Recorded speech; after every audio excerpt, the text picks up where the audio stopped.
Hollywood is currently going through a quiet and terrifying emaciation crisis. Almost overnight, the hypercurved aesthetic was thrown in the trash, replaced by a skeletal early 2000s silhouette. From Ariana Grande's dramatic physical disappearance to the viral internet proof of Ozempic hands leaking through the Jenner PR machine, the elite haven't found a new diet. They've found a clinical backdoor into the human metabolism. In this video, we are pulling back the velvet curtain to expose the real celebrity casualties, the family interventions, and the permanent biological price of Hollywood's ultimate chemical shortcut. To understand how deeply this shift has infected our culture, we have to look at the single most talked about transformation of the decade, Ariana Grande. During the massive global press tour for Wicked, the internet didn't just notice a change, it went into a state of collective panic. Viral concern edits exploded across TikTok and Reddit, pointing out a physical disappearance so rapid that her collarbones protruded sharply under the paparazzi flashbulbs, and her natural facial volume seemed completely erased. Stripping all natural subcutaneous fat from a face comes with a harsh biological trade-off. Under the direct, unedited lighting of a red carpet, the absence of structural fat pads creates sunken, gaunt shadows.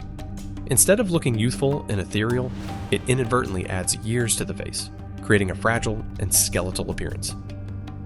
Ariana has fiercely pushed back against the scrutiny, tearing up in interviews and reminding the public that her past, fuller body, was actually her unhealthiest version, plagued by antidepressants. But regardless of the personal cause, the media packaging of her new silhouette sets a terrifying baseline for millions of young viewers. It teaches them that in the modern era, the ultimate luxury isn't showing off what you can build.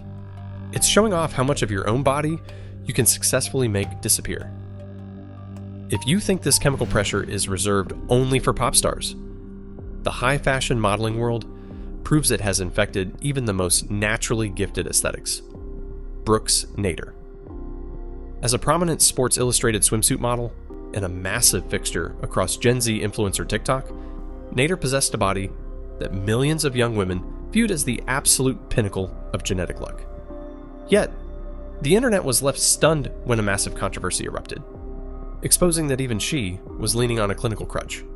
During a viral video trend, her own sisters publicly outed her on social media, leading to a highly publicized family intervention designed to force her off the drug. Suspect randomly lost 20 pounds, says it's from working out, but she got on Ozempic.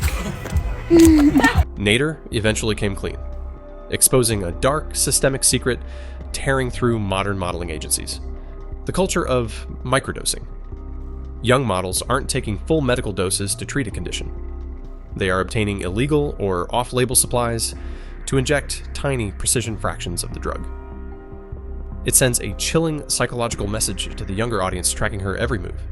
When women born with elite, genetically ideal proportions feel forced to hook themselves to a needle just to survive in front of a camera lens, it proves that natural human beauty is no longer enough to compete in a standardized, drug-fueled market. While the Hollywood elite treat these medications as a glamorous lifestyle choice, viral curve model and TikTok creator Remi Bader exposes the terrifying biological trap that awaits when the injections stop. Unlike the A-listers who jumped on the trend for vanity, Bader was prescribed Ozempic early on by her doctor to treat actual health issues, including prediabetes and insulin resistance. She successfully shed weight, but the true nightmare began the moment she decided to step off the pharmaceutical machine. Appearing on the Not Skinny But Not Fat podcast, Bader delivered a chilling reality check to her millions of Gen Z followers. She confessed that the second she went off the drug, her natural hunger signals didn't just return, they mutated into a violent metabolic panic. Epic. Once I was, a few months later got into the bad binging and went off it, and I saw a doctor and they were like, it's 100% because you went on Ozempic, because it was making me think I wasn't hungry for so long. I lost some weight. I didn't want to be obsessed with being on it long term, and I was like, I bet the second I go off I'm gonna get starving again. I did, and my binging got so much worse. So then I kind of blamed Ozempic. So it doesn't work when you get off of it. You have to be on it. So it's not. I gained double the weight back after. While some influencers treat severe metabolic changes as a minor inconvenience, others find that their bodies violently reject the chemical altogether.